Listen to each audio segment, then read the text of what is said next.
Theological systems are meant to help you understand the entire message of the Bible, and quite naturally, they influence how we understand all of theology, which in turn influences our daily lives.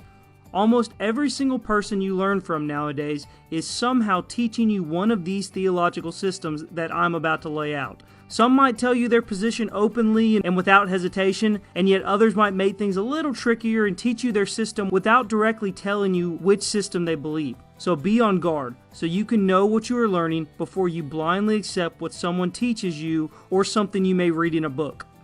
These systems can most accurately be explained in a picture explaining continuity and discontinuity.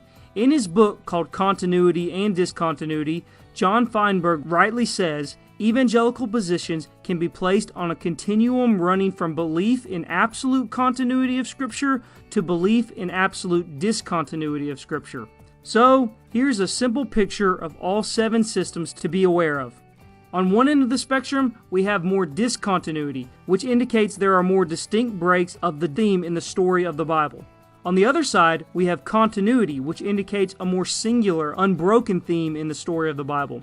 I think both sides would agree that just because a system sees more continuity in the Bible does not necessarily mean it explains the entire Bible story better. Indeed, dispensationalists would strongly argue discontinuity is a good thing. The first position will be classical dispensationalism, whose most prominent teacher was C.I. Scofield and his study Bible. This can also be called traditional dispensationalism, and not many people seem to hold it today. There are different approaches on the covenants in this position. Not everyone agrees. The second position is ultra-dispensationalism, which, as far as I can tell, it seems to be on the decline today. There are 2 different types of ultra-dispensationalism. One is called moderate and the other one is extreme. And the man most commonly associated with this view, and who started the view, is E.W. Bollinger. The third position is revised dispensationalism, whose most prominent teacher was definitely Charles Ryrie. I'd also like to mention Andy Woods in this position because of his book on the kingdom. There are many small differences and details within revised dispensationalism that can't be discussed right now, but these differences will be discussed in future videos.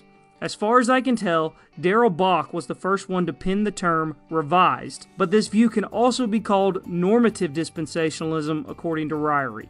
The fourth position is progressive dispensationalism, which was started by Robert Saucy and is now led by Darrell Bock. I can't prove this, but it seems to me that most who identify as dispensationalists today would call themselves progressives. I say that because the biggest seminaries today appear to mostly be teaching either progressive dispensationalism or some type of covenant theology. It seems progressive dispensationalism may have the best chance to grow, numerically speaking, that is. Now that we've gotten through all the dispensational views, I'd like to sneak in another guy that is kind of between revised and progressive dispensationalism as far as I can tell, and that man is Michael Vlock.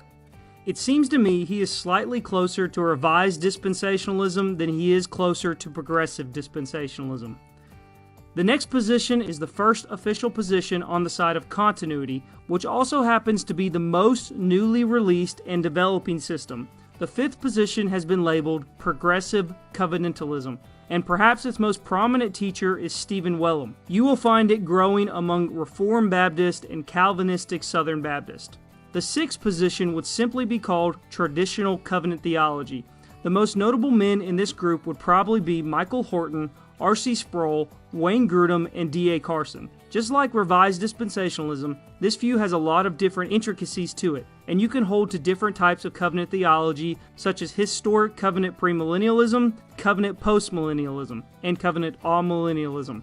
Finally, the seventh position is called Christian Reconstructionism, which appears to have been started by Rousas Rushdoony and is currently led by Gary North today.